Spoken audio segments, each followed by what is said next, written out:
India, ஐரோப்பா என உலகின் பல்வேறு நாடுகளில் உள்ள கோவில்களில் சிகிச்சைகள் நடந்துள்ளன என்பது அனைவரும் அறிந்த நிரூபிக்கப்பட்ட உண்மை.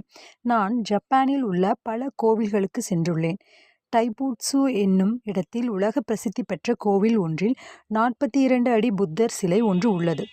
கைகள் மடக்கிய நிலையில் உள்ள அந்த சிலையில் அவரது முகம் பரவசத்தில் ஆழ்ந்த நிலையில் இருக்கும்.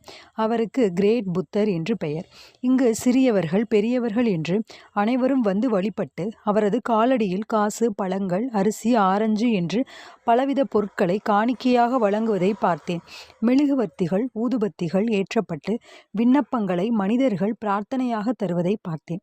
எனக்கு அந்த இடத்தை சுற்றி காட்டிய கைடு ஒரு சிறுமி சில மந்திரங்களை முணுமுணுத்து அவரது காலடியில் 2 ஆரஞ்சு பழங்களை காணிக்கையாக வைத்தாள் என்று எனக்கு விளக்கினாள்.